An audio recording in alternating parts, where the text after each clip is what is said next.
As a hairstylist and someone who was deeply lost in the New Age, I have had numerous conversations with my clients over the previous years in regards to spirituality and New Ageism.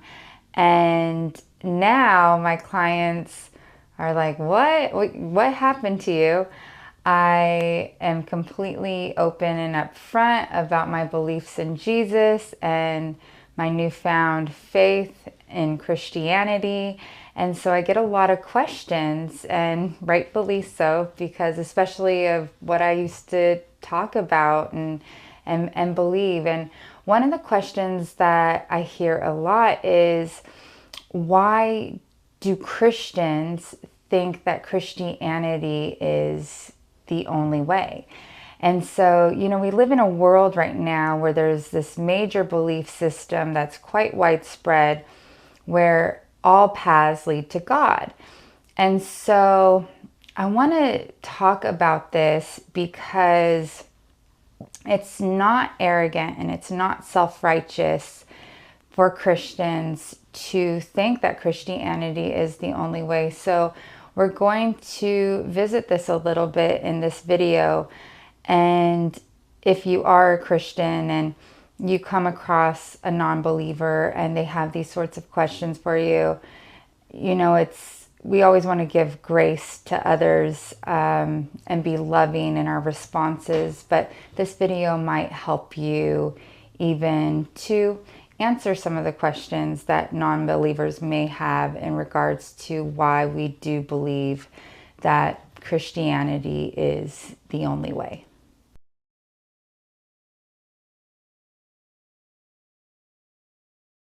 One thing that really sets Christianity apart from all other religions is the resurrection. So Jesus rising from the dead. So there are, many gods that other religions worship, and none of them have been said to have risen from the dead and then have historical evidence back that up. Now, I have mentioned many times, I did grow up in church, and then I fell away from Christianity and I went into New Ageism. I never realized until I really dug in deep and started learning the history of the Bible that there was such strong historical evidence of the resurrection.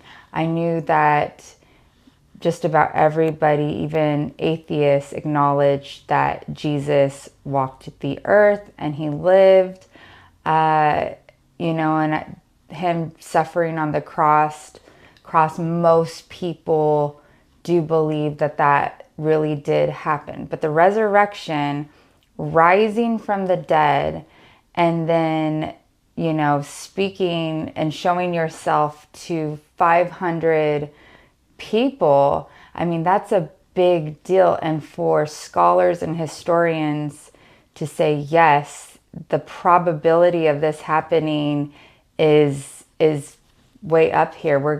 This looks, there's atheists, so many of them that have went into the history and studying the history of the Bible, and then they come out, on the other side as a Christian. People that have believed solely in science, and then all of a sudden they study the history and the resurrection, and it's just like there's nothing, no other belief system backs up this historical evidence. So as far as that, we've got, if you look at just the resurrection alone, we have eyewitness accounts, we have the empty tombs, right? And then we have early reliable testimonies on this resurrection. So we're going to look at this, though, a little bit more closely in case you don't fully know some of the historical evidence behind his resurrection and why. This is a big deal of why so many people believe Jesus is the truth. And so we're going to look at this today.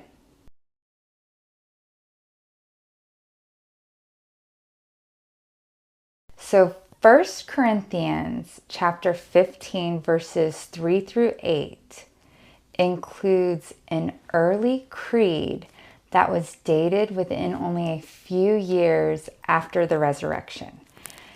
This creed includes a list of eyewitnesses that saw the risen Jesus. Okay, so what this means is the people on this list were still alive to either verify or deny these claims when this creed was made.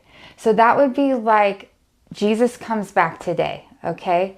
Or let's say Jesus comes back today and you're somebody who witnesses this, okay? And you see him. And then let's say a year later, okay? A reporter comes over and he saw that you were listed as an eyewitness, and he's like, hey, I want to ask you about this. You were listed here as someone that saw Jesus come back. You would be able to verify or deny if that happened. This is what this is, and there is record of this. And historians and scholars acknowledge this as being true historical evidence.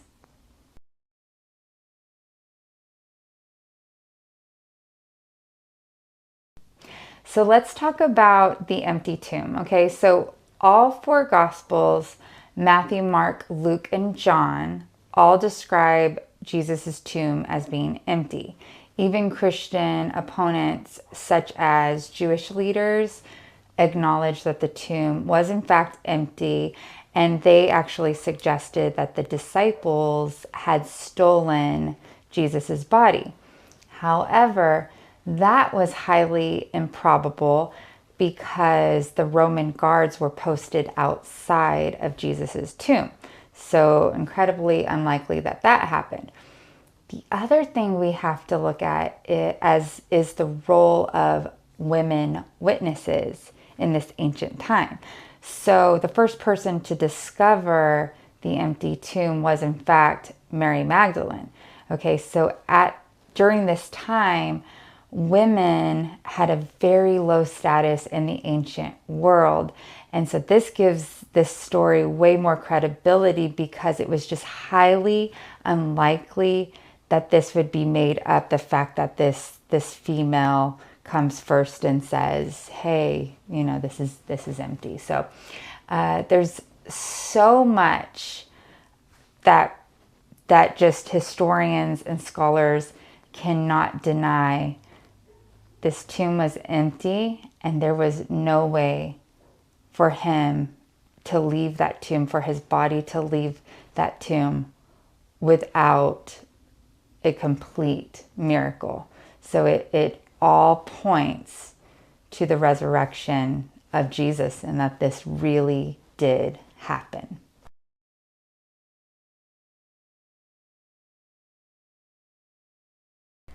So what about people who have never heard about Jesus or really never have known him, right? Really, maybe they weren't raised in a family that they were really exposed to Jesus. Or what about people maybe that are born, there are people that are born even in cults and other religions, and from tiny babies, they're taught to worship a different God. So what about all of those people? If, we're looking at why Christians believe that this is the only way, but what about all of these other people? Our God is a powerful God, and there are stories upon stories upon stories where he reveals himself to all these unlikely people. There are people from satanic cults where, you could look them up on YouTube and TikTok, where Jesus reveals himself to them while they're actually in the midst of, worshiping Satan and doing witchcraft and things like that. And Jesus comes in and to guide him. I just saw something the other day where it was an indigenous man, and he was saying that he prayed to grandfather, is what he called God, and Jesus came to him in prayer. Okay, so I have a story for you, and this was from one of my clients. It's amazing. So she was not raised to believe in Jesus at all. She wasn't raised with any faith, okay? Later in her adult life, she ends up going to AA. And AA, if you know anything about it, it's a 12-step program, and all the 12-step programs are really big into giving up your burden to God or to your higher power. I think they call it your higher power, because they try to accommodate all of these different people and their faiths.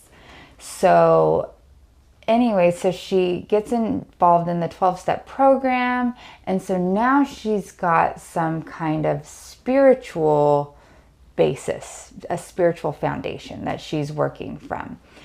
And so she would pray, and she said, but when she would pray, and she said she would call whoever she was praying to God, she says, but Jesus was definitely not considered God. She says, I actually was against Jesus being God. She says, I was kind of sciencey. She goes, the Immaculate Conception, there's no way that happened. So she said that she would think of God as Buddha, Muhammad. She said Allah. She said all of those were fine and they were kind of lumped together, but Jesus was definitely not included as even a thought that was God. That was a no for her. So she tells the story where she is cleaning up her boyfriend's yard. He's out of town working, and she's going to help him out. And there's this rusted old scooter that she decides to throw away. She's going to throw this away. She's cleaning it up. So she does. He comes back into town, and it turns out this rusted old scooter was one of the last things he had from his son that had passed away. And she feels so guilty. And she goes home, and so she prays to her God, right? And she's like, God, please take this feeling away. Please forgive me. And she's just pleading for this forgiveness and asking for this peace. And she says she hears an audible voice that says, you are praying to the wrong one. I cannot forgive you. Only the one who died for your sins can forgive you. And she says immediately she thinks of Jesus. And then she's like, no way. And then she goes back to praying, like, please forgive me, please. And she hears again this audible voice, and it says, only the one who died for your sins can forgive you. And then she says, all of a sudden she surrenders and she says, please, Jesus, forgive me. Please, Jesus, please forgive me. And she says, then within an hour, she had peace. And so I just think that is the most amazing story, because this is our God. This is Jesus. I don't care who you are, what we've been taught. I was so deep into the New Age. I was so deep into it. I was all about it. And there's thousands of other people like me, like so many people.